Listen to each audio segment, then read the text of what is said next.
નમસ્કાર દોસ્તો, જે મિત્રો એન્જિનિયરિંગ મેથેમેટિક્સમાં અત્યારે અભ્યાસ કરી રહ્યા છે, એટલે કે કોમ્પ્યુટર, આઈટી, એ તે ઘણી બધી ફિલ્ડના વિદ્યાર્થીઓ, ઇલેક્ટ્રિકલ, એમના યુનિટ 5નું ટાઇટલ છે કોમ્પ્લેક્સ નંબર, એટલે કે સંકર સંખ્યા.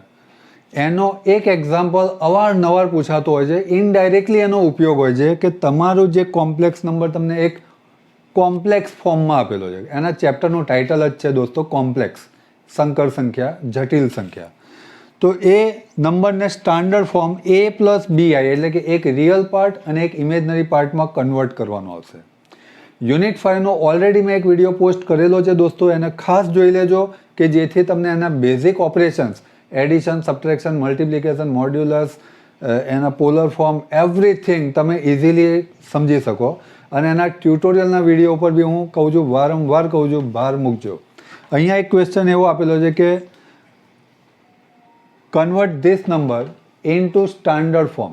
આપેલી સંકર સંખ્યાને એના સામાન્ય સ્વરૂપમાં અથવા તો પ્રમાણિત સ્વરૂપમાં ફેરવો.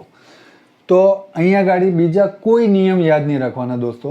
તમારા 8th સ્ટાન્ડર્ડ સુધીના બેઝિક મલ્ટિપ્લિકેશન તમે કર્યા હતા, તમારી અમુક આઈડેન્ટિટીઝ તમે વાપરી હતી, a+b², આ તે એ જ વાપરવાની છે. અને એક વધારાનો નિયમ અહીંયા એડ થાય છે કે i² આવે ત્યાં -1 મૂકવાનું છે. અને ડિનોમિનેટરમાં તમને i દેખાય તો એ આઈને તમારે રિમૂવ કરવાનો છે. તો લેટ અસ સી. અહીંયા ગાડી z = 1 + 7i upon 2 - i² આપેલો.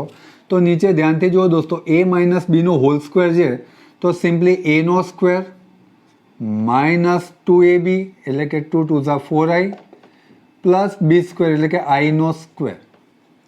આને હું સિમ્પ્લિફાઈડ ફોર્મમાં લખું તો 1 + 7i અપોન i² શું થશે? હમણાં જ મેં કહ્યું -1 થશે. That is 4 - 4i -1. તો i² પ્લસ હતા એની જગ્યાએ શું થઈ જશે? -1.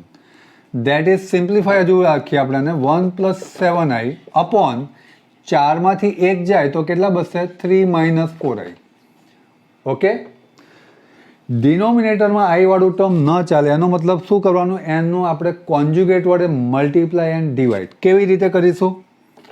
તો જે ટર્મ આપેલું છે એનું એ જ લખી દઈશું, 1 + 7i અપોન 3 - 4i. હવે આ 3 - 4i નો કોન્જ્યુગેટ શું થાય દોસ્તો? એટલું યાદ રાખજો કે i વાળું ટર્મ માઇનસ હોય તો પ્લસ લેવાનું, પ્લસ હોય તો માઇનસ લેવાનું. એટલે કે એનો કોન્જ્યુગેટ 3 + 4i, એના વડે મલ્ટીપ્લાય અને ડિવાઈડ આપણે કરી દઈશું. ઇન શોર્ટ, ઉપરવાળા બે બ્રેકેટ મલ્ટીપ્લાય થશે, નીચેવાળા બે બ્રેકેટ મલ્ટીપ્લાય થશે. ઉપરવાળાનું મલ્ટિપ્લિકેશન આપણે કરીશું તો સાદું જે રીતે પેરવાઇઝ કરતા હતા એ જ રીતે 1 × 3 that is 3, 1 × 4 that is 4, 7 × 3 that is 7 × 3 = 21, 7 × 4 = 28, i નો થઈ જશે સ્ક્વેર. નીચે a - b, a + b એટલે થઈ જશે a² -b², પણ i નો સ્ક્વેર શું થશે દોસ્તો? મને ખબર છે પ્લસ થશે, એટલે હું ડાયરેક્ટલી અહીંયા આગળ +4² લખી દઈશ. Nothing to worry about it. Next step, 28i², 28i², તો i² ની જગ્યાએ હું -1 મૂકીશ તો આ 28 તમારા શું થઈ જશે?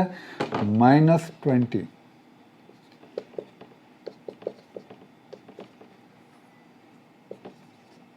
અપોન નીચે 3² 9, 4² 16. 3માંથી 28 જાય દોસ્તો તો કેટલા બચશે? -25.